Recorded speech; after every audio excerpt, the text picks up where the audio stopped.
welcome to another episode. Hi everybody, we're back on the boat again, which you'd expect us to be, really. That's where we should be all the time. So after, last week Melissa was away sailing and we had some really fun stuff, dropped some steel off with Nigel. We've got some big plans for welding coming up with Nigel, as you'll see over the next few episodes, so we need to be preparing for those jobs. And we've got some very specific tasks that we want to achieve over the next couple of days. We're going to tell you now. Yes, so the plan is to tell you now what we're hoping to do. In this week's episode, you should expect to see, we want to remove the rudder. And we want to remove the prop. I'm not going to take the prop shaft out, I don't think, although I might. But the reason for that is there are two patches that we still need to weld in the belly of the boat. Some of you have pointed it out, these two big kind of brown areas, which are fairly substantial patches, and they'll be the last two, hopefully, in the belly that we need to do. And we can tackle those now that we've done all the welding on the top of the boat. So no water is getting in. There's no point tackling those while water is still coming in the top. No. But anyway, we're planning to do those, and they're right round the rudder post. So the plan now is to go and have a look at starting to get the rudder post assembly undone, and then see about dropping the rudder. Yeah. And I get to dig a hole. There may be something completely different in this episode because it may require more tools than we have with us. We might start this job and then go, oh, I can't do that, and then go and do something else completely. Yeah, we'll see. So the first thing we've got to do is get these bolts off so we can service the bearing and the grease nipple, and then drop the rudder, and then so we can get up and sort all the stuff up inside there. Right, so I'm going to go and get sockets and stuff. I might actually leave Andy to undo the bolts, because if anyone watched the kill episode, I was doing them the wrong way and broke them, although he still broke them too. What was that? You're going to leave me to do what? I'm going to leave you to take the bolts off because I broke the last bolts on the boat. Oh yeah, I suppose you did. But then you did as well, which made me feel better. Yeah. Even though I was doing them the wrong way, which everyone pointed out, and I realised afterwards. Okay, so that's good. What I want to do is clean that up with a wire brush. I can do that. Yeah, and I'll get on the other side and clean the paint off. And just this one? Well, all four. We'll just get all the paint off these and into the threads. Just really glad we're doing this job. It's painted over them, but having knocked them back and inspected them, they're going to need replacing anyway. So that one's fine. That one turns. So is that the right size? No.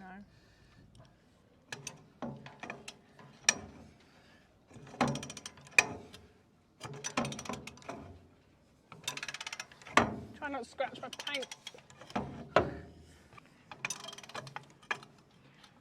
By removing the rudder, it also means that when we do this welding, we're not sort of, if there's any acetal or plastic or nylon bushes in the rudder stock, which we don't know, I presume they're all brass, but we'll have a really good idea of what's going on there, and we won't be melting anything, or, you know, it's probably full of old grease as well, so it'd be nice to... Is the grease flammable? Potentially, but it wouldn't.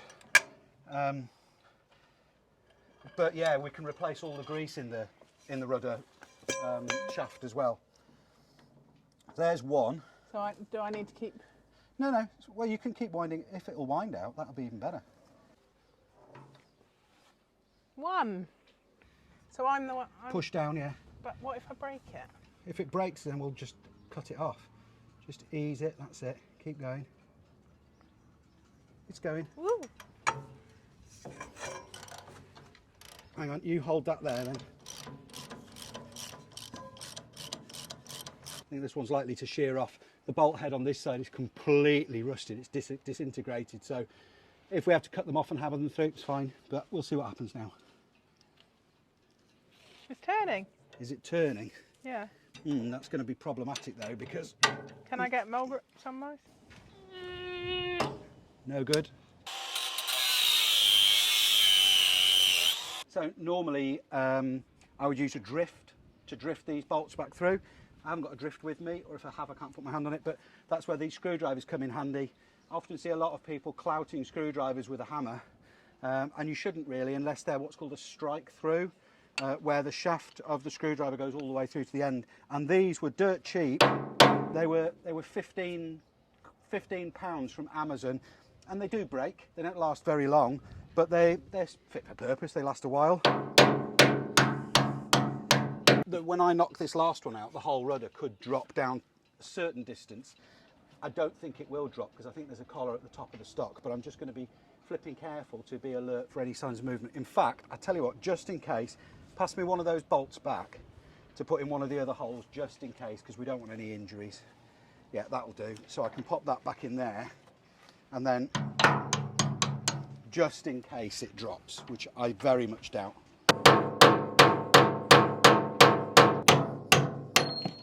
That's out. That's out. I'm just chipping off the epoxy paint, which might be the only thing holding this, well, it should be the only thing holding this assembly together now, at the bottom. Old wood chisels, old cheap wood chisels are really handy for jobs like this.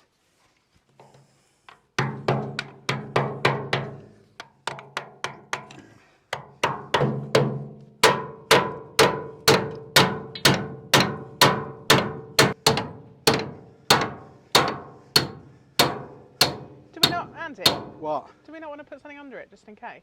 That's not going to fall. If okay. It was, then this would be coming down with it. Right, okay.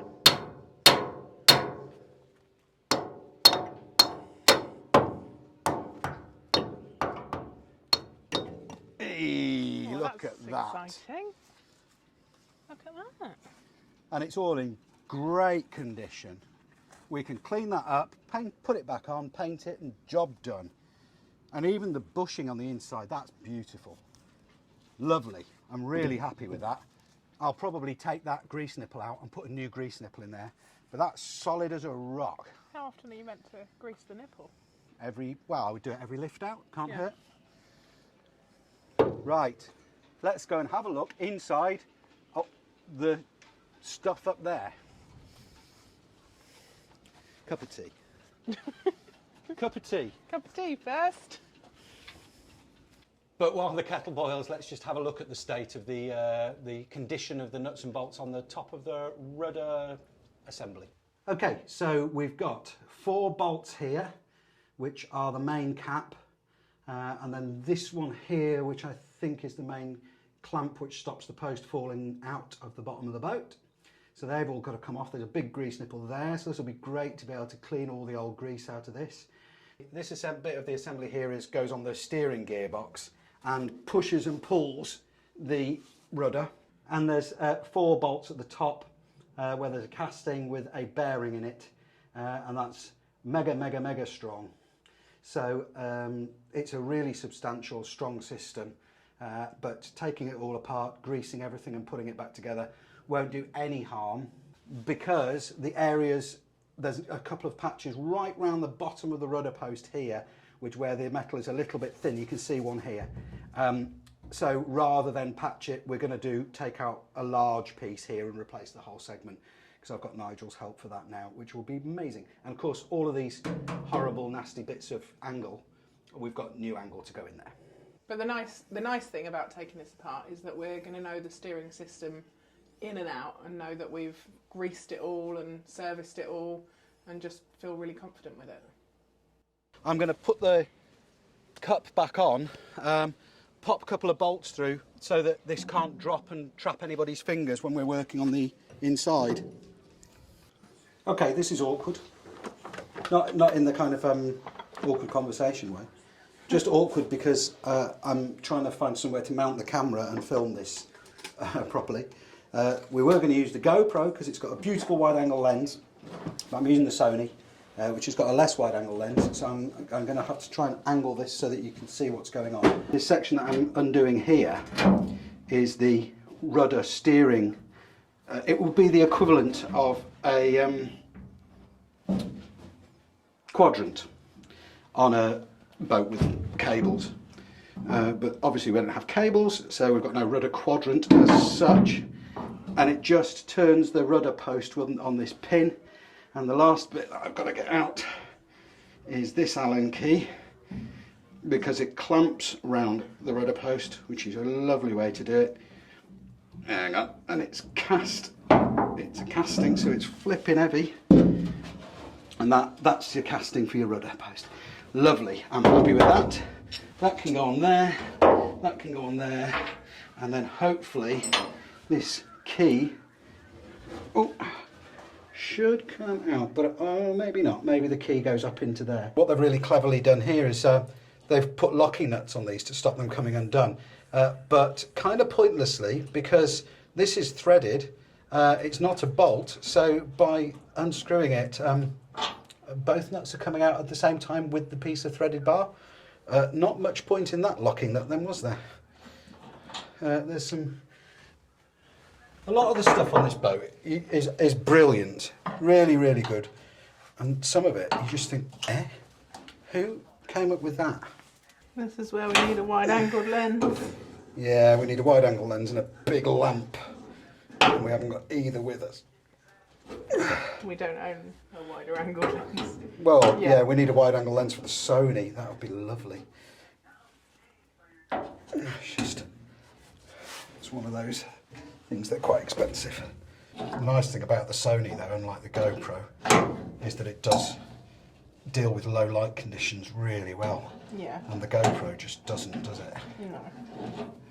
Now, I'm expecting this to drop very slightly onto the screwdriver and the pins that we've got through the holes. And I think it has.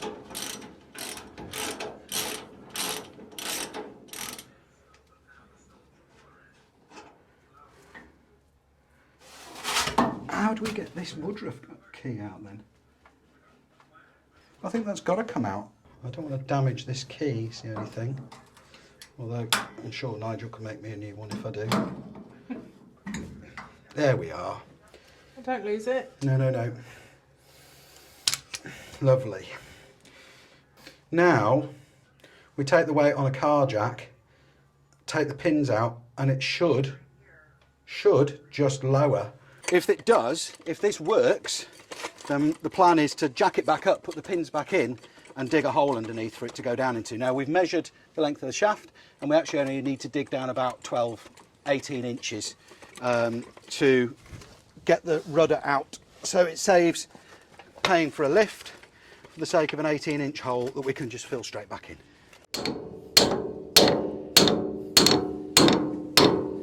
If this all goes wrong now, then the whole lot will drop down, and I'll leap out of the way quickly. It shouldn't, it's well supported.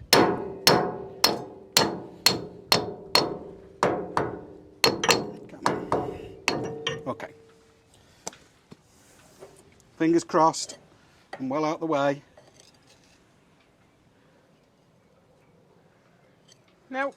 No, but There you go. there we go.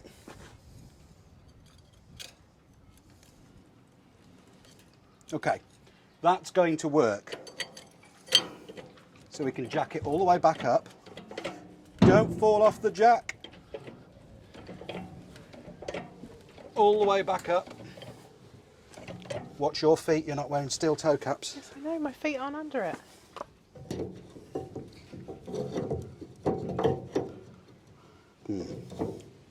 Now, we actually don't need to put that all the way back up. That will still be plenty to stop it falling to the floor. So what you need to do, Jack, is dig me a hole about that wide. Obviously, you can't go further back than this, and this is supporting under the keel as far out as the end of the keel, because the whole keel has got to drop into it. The rudder, you mean? The whole, yeah, Yeah, the rudder, rudder. sorry. Okay. So from here, from the front of the piece of wood to there, and wide enough to accept the whole rudder.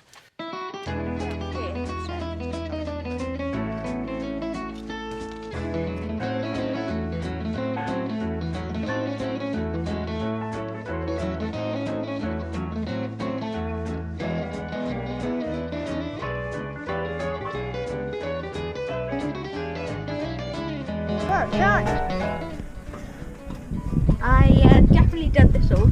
You dug it all by yourself, did you? Most likely, yeah. Yeah. Well, you did a very good job. Right, you probably can't hear me because of the wind, because we're using the GoPro, because the Sony's flat. The principle of this is we're going to belay this off the cleats. The cleats are massive and they're very, very strong, and we're going to take the pressure off and just lower it into that hole, and this could all go horribly wrong, but nobody's in any danger. And then I'm going to...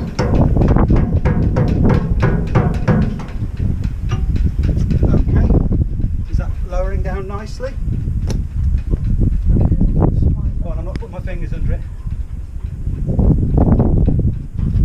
Right, so the reason it won't go any further is it must have a grub screw in the top cap. Yes.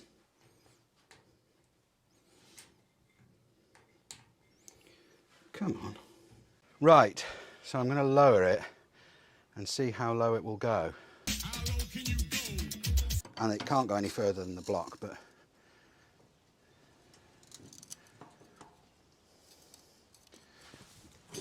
Okay, let's get that out. So if you relax it now,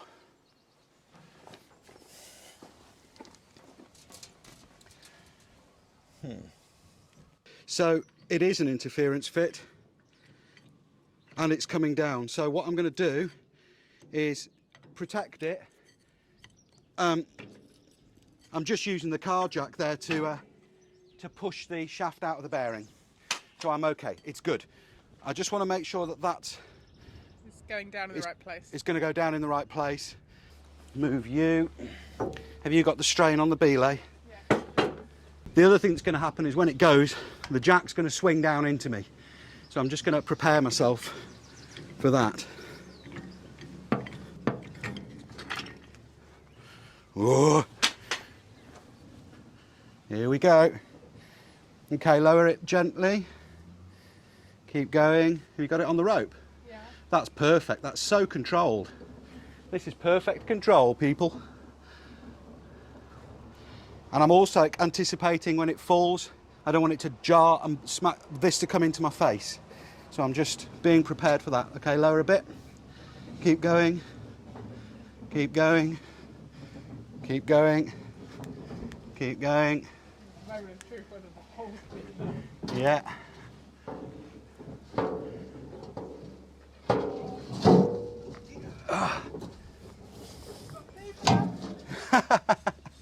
We'll have to chisel out a bit more under that end.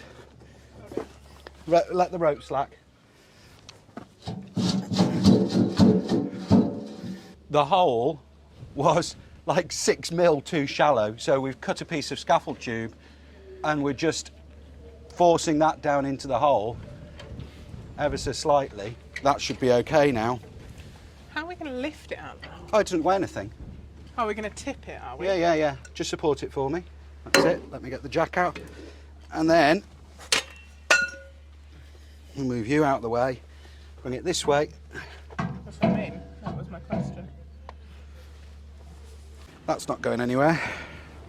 No. But we can inspect all of the rudder now, the underneath and all of this. Yeah, we can get like that. We can do that with the needle gun. Yeah. I'll be happy with that with the needle gun. Yeah, it's disgusting, that grease. It's really horrible stuff. Right, rudder's off. Next thing is to get the prop off and maybe even the prop shaft out. I might not do that.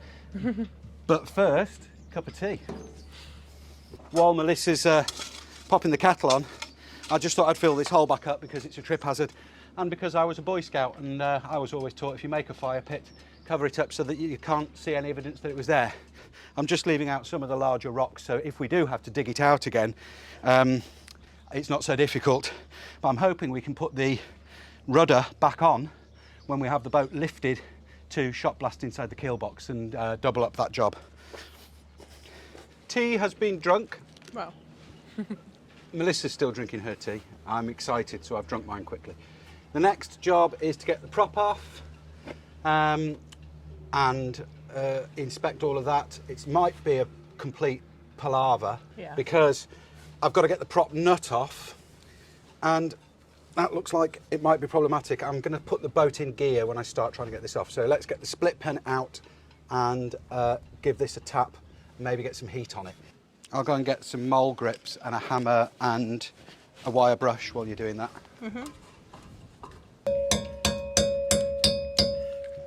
I'll get some moleys on the other side as well. It was moving then? What, when I was tapping it? Yeah. Yes, but it was also squishing over the end. Oh, right, yeah. So what you need to do here is clamp the mole grips on, look, and then this, look. See what I'm doing? Yeah. And the mole grips stop it from distorting until the very end.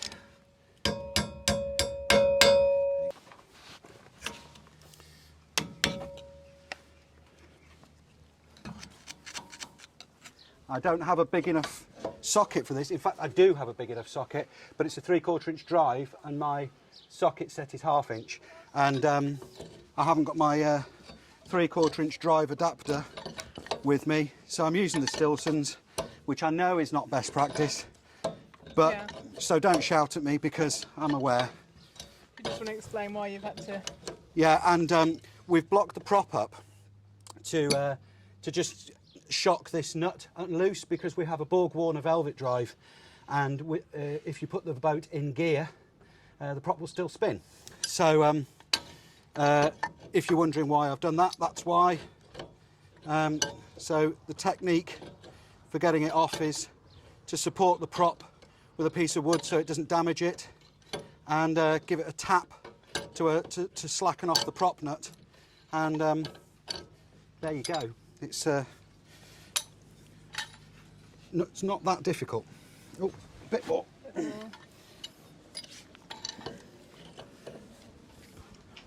I was a little bit puzzled at first because I was thinking pop it in gear and undo the prop nut, but of course with the Borg-Warner you can't do that.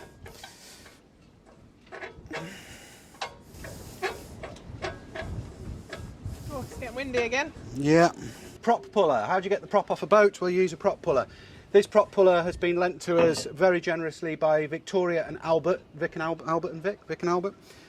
Bert, who live on their Bruce Roberts spray and are often in Holyhead here. It's a steel boat that they built themselves, so wealth of knowledge there. And he's brought this over, or they brought this over, and asked, it doesn't quite fit our prop shaft, so he's marked it and has asked me to just cut along these lines to make it fit our prop shaft, which I'm a little bit kind of, feel bad damaging it, but it's on his request and permission. So this part goes behind the prop, that part goes in front, and then you use these nuts and bolts to tighten up to pull the prop off.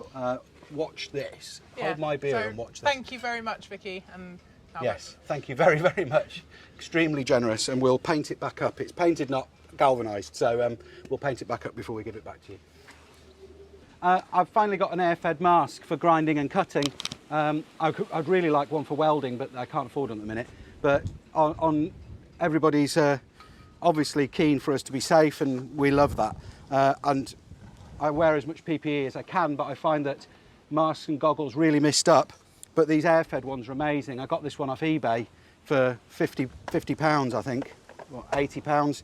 But look, I've been looking out for a welding air-fed mask, and they're a lot more money. But yes, thank you for your care and consideration, people. Let's get this cut out.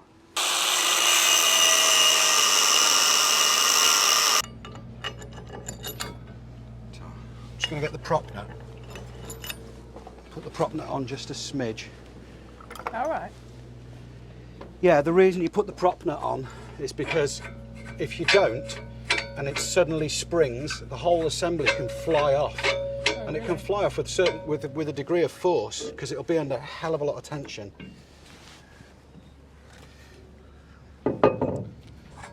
I'm not sure that this threaded bolt's going to be long enough. Right, so we've been and bought some longer threaded bar, which is great.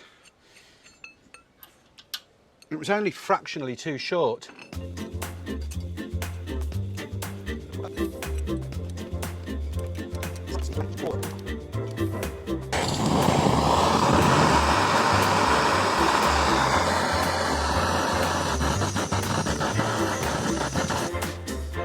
Flippin' heck. It pinged.